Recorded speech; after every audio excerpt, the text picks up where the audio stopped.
the Lord. Thanks be to God. So if you want to really get to know somebody, you got to find out what makes them really judgy, right? Because we're all some judgy people, right? That is just the reality of the life we lead, right? And if we enter into confession mode and confess to each other the things that we get really judgy about, you just gain a little insight as to like how we sort of think the world should work and how everybody else should take our advice and fix how they live, right? So they can live like us in the right and proper way. um uh Being confessional about the Arthur House, there are things about the Arthur House that we are judgy about, all right? And this is not things I'm proud of. It's just the truth. Whatever, I'm doing this. Matter of fact, they came up in conversations this week because I was talking to my good friend Drew about the important things to know about getting married, all right? And I talked about the foundation of my marriage and the Arthur House. And that is dirty dishes never sit around. It's the foundation of our life. Literally, the bedrock of our family is dirty dishes never sit in the sink. We believe soaking is a myth, right? It is a myth we tell ourselves. It's a lie, right? That because we just don't want to do the dishes, right? And the foundation of our life is every meal everybody eats. They eat their food, they wash their dish, they put it away every single meal. Never waits till the end of the day to get put away then. It's just what we do, right? And Sophie, having grown up in this, has now discovered with roommates in college for the first time with the shared kitchen, what it's like to have to live in continual judgment of other people. Because none of her roommates do the dishes, or they're always soaking, or they're always coming back to it. And then there's nothing clean to be used when she needs to go eat, right? I confess this is my own struggle in the world, right? About how I see things and just go, I don't understand. Why doesn't everybody do it the right way, which is clearly my way of doing this, right? When it comes to dishes. And because the Lord wants to sanctify me and to change me, um, he's also been working with me on another thing, which is I'm not a big inflatables guy, right? I mean, I get it. Everybody likes to have their fun. God bless you and your inflatables and how you are celebrating whatever holiday it is for however long you're celebrating it, right? And if you've gone all the way over to being an 18-foot skeleton person for Halloween, right? And you're one of those people, God bless you. They just, it's a struggle in my soul. But God knows this, right? So I got blessed with some new neighbors last year, and they don't just like inflatables, they like two-story inflatables. They like, I'm pretty sure, one of the four man-made objects visible from space inflatables. And so early November, they were beginning to decorate for Christmas, and there became a two-story Rudolph next door. And I said, "Oh, well, it is festive. I'm glad they feel that." And then one day in December, I was walking out of my garage, and out of the corner of my eye, I could see something else happening, and they were putting up a two-story Frosty the Snowman to go with Rudolph, right? And I thought, the Lord is blessing me even more, getting down into the deep depths of who I am and helping me overcome my judgment of the world within this, right? We're all some judgy people. Anybody feel the need to confess something they're judgy about? Now that I've started it, I don't want to deny the work of the Spirit today. Not enough time. That's right. In fact, about 3 hours, we're gonna just keep going around. All right, Evan's got one. All right, Logan. Oh, just Logan. Oh, just each other. Fair enough. That's just the entirety of it. Is I have a sibling, right? That's how it works. All right, so we're constantly living in judgment of people, and the real problem with that is we really underestimate how that affects our view of other human beings and how we walk through the life, right? Neuroscience has figured out that there are sections of our brain that are like subconscious systems that auto fire, and they're the most rapid firing systems at work in what we're doing. And one of those that like happens, there's no conscious thought to it. You just do it because it's how your brain is wired, is your categorization of people and whether or not someone is one of my people or not my people. And we're shaped by all sorts of things that help us immediately judge someone. We see them, we look at them, we see how they're dressed, we put them in a social stratosphere, whatever it is that we've programmed our brains to do without even knowing it. Immediately we categorize people, we judge them, and they're our people or not our people. And when they're not our people, we operate differently. Even if we seem to be kind or polite or present, there's a part of us that is not doing that. It's doing something else. Dr. Jim Wilder calls it enemy mode. He says that we have this non-relational way of functioning that happens in different degrees, but that we go through our life, and it can happen in an instant, even with the people we love, maybe even people in our own homes, where the second they do something or they live a certain way or whatever, our brain shifts and moves into this non-loving, non-relational way of interacting with them. And we don't even realize it's happening. And so that comes out in silly ways. But the real issue for us is we walk around all the time not really loving people, even the people we love, right? Because we've judged them, what they've done, how they're living, as not being our people in that moment. All of that to say, when we talk about the judgment of God, we all get a little itchy. Like, could we avoid the judgment of God as a subject? Because we know what it feels like to be judged and to sit as judge over others.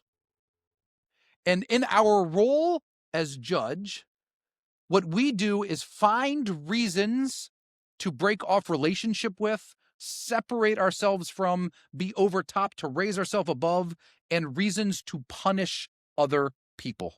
We do it all the time, whether we're conscious of it or not. This is our struggle as human beings. We go through this life living in judgment of others. And so when we hear about the judgment of God, we get, like I said, it's just a little itchy. I'm not sure that's what we really want to talk about. But what if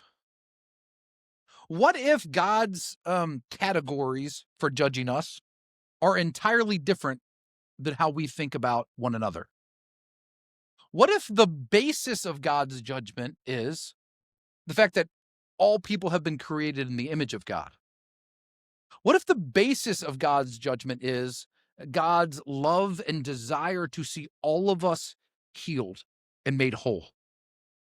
What if God's role as judge is entirely different than how we think about or live it out in our own life? Well, in John chapter 12, this passage that Pat read for us, we find Jesus talking about his role as the judge of all people. It's Holy Week. Jesus is in the temple. He's teaching, and people are trying to really figure out what Jesus is there to do. And he begins to talk about how now at the end, as he comes to the cross, he is going to take his seat as the judge God has appointed. Says this: "Now is the time for judgment on this world. Now the prince of this world will be driven out, and I, when I am lifted up from the earth, will draw all people to myself." Then later he says, "You're going to have the light just a little while longer. Walk in it while you have the light, before darkness overtakes you. Those who walk in the dark do not know where they are going. Put your trust in the light while you have the light, so that you may become children of the light." Jesus here attaches the role of judgment to the cross, in a passage that I find deeply hopeful and one that has been working its way in my soul for years now. Because when I think about the cross, I'm thinking about God as judge, not Jesus as judge. I'm not thinking about Jesus's role of judging the world in that moment. But what Jesus says is that as he goes to the cross, what he is doing is entering into a place of judgment on the world in order to draw all people in to the light of God's love. That Jesus's work of judgment is this light that, yes, absolutely exposes the truth of who we are, which is terrifying because God sees all of it, even the stuff we don't want to tell people about, and the stuff we think we got away with, and the stuff we don't want to admit, and the stuff we don't want to think about because of what it does. God sees all of it, and so that's scary. But Jesus says that in the light of God's love, the work he is doing, the work that he has come to do, is to draw all people to God. And I think what Jesus is pointing us to here is that God's judgment works very differently than our own. That God, who sees all and knows all about our life, looks and sees all of the broken parts of us and the parts that we haven't even begun to imagine are broken within us. And God's response is trying to heal those things. God's response to what's missing within us, what's broken, what's shattered, what's dark, is to shine the light of God's love into it in order that we might be transformed. We use light in exposing brokenness and sin to reject, to reclassify people, to find reason to punish them, to separate ourselves from them. But Jesus, embodying God's love completely and totally for us, goes to the cross in order to do the exact opposite thing, to open up the light of God's love and to draw us deeply into that we might be transformed. And so it's remarkable that Jesus here in this passage is talking about the good news of God's judgment for us. We don't often associate good news and judgment together. But Jesus is offering us the hopefulness of the light of God that comes into the world to expose what is real. The Gospel of John uses this imagery of light and darkness over and over again to describe Jesus' work. That the light came in to push out the darkness. Jesus says he's going to cast out the prince of this world, that he's pushing out the darkness and the evil via his light. And that no matter what the darkness tries, it cannot overcome the light of God's love. And so the good news of Jesus' love becomes for us a light, which indeed, as we step into it, as we draw closer to the cross, does something scary for us.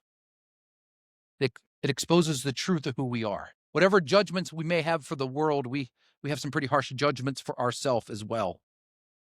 And there's things we fear people will judge us for or find out about. Because in that instant, to be truly seen and known is the fear that we would be rejected. The good news of God's love is that as we go further into God's light, we find the opposite is true with God. That God is working to heal us, to transform us, and that love will indeed expose what's wrong, but be met with grace and mercy and healing. And that is what God's judgment is doing in the world. And so we have to ask ourselves then, what does that mean for us? How do we live in this journey towards the cross? Well, the challenge for us is to step further and further into the light, to expose more of ourselves to the light, to see what's actually going on.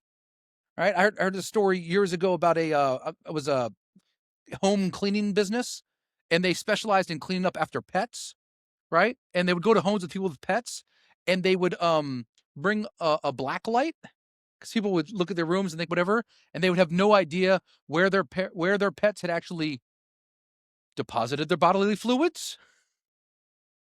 And they would turn off all the lights and turn on a black light, and people would screech in horror at what having cats and dogs had done to their actual where they lived. I sit there every day, right? It was a great business model, right? And these people knew their business, although some people were probably just too terrified of it, right? To actually see that truth. And it's scary for us to step that deep into the light, to be that seen and known. But Jesus calls us to trust and have faith that if we step further into the light of God's love, what we'll receive is grace, forgiveness, and healing. Because we become children of the light, those who get to love sharing the light of God's love. I was reading this week a great book, and it captured a lot of what I've been thinking about with this light and darkness. It's a book by an incredible civil rights leader by the name of John Perkins, who many of you, I'm sure, have heard of. He's now 93 years old. He was born in 1930 in Mississippi and grew up as a sharecropper. And early on in his young adulthood, his brother was killed by the police in this intense racial situation. And so as he got married, he moved to Southern California to escape that. But he'd never really been in the church, and he said that he moved with deep anger and hatred for the place he had been and the people he'd been around. And in this book, One Blood, Parting Words to the Church, he writes about the story of discovering God's light and love for the first time and the work that it did within him. So I'm just going to read you a little bit longer of a passage because I think he captures it really beautifully. John says, "So when I was 27 years old, I was a young husband and a father living in Monrovia, California. We had moved to Southern California to escape the racism and segregation that was smothering us in Mississippi. At that time, most of the people in my family were not attending church regularly. My son Spencer, however, had started attending a neighborhood good news club where kids learned about the Bible while playing games and having fun. It was connected to a local church, and one day Spencer came home and began to share with me that what he had been learning about Jesus. And he learned that Jesus was God's son who would come to earth to die in our place so we could be forgiven of sins. Before that, I'd never heard of the good news of God's love in such a clear way. So when he asked me to go to Sunday school with him at the local church, I agreed.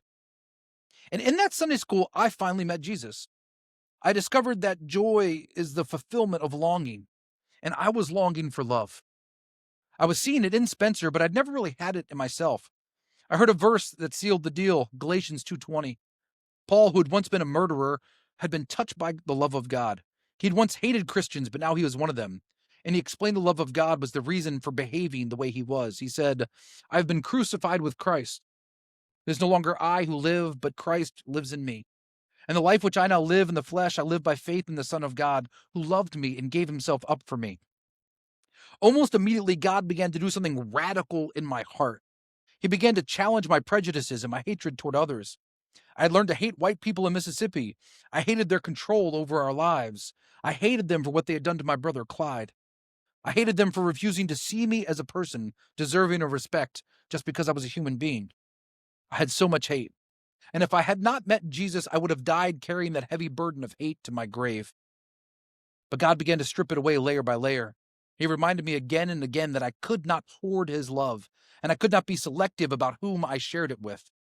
The love God had shed abroad on my heart was meant to be shared with others, regardless of their color.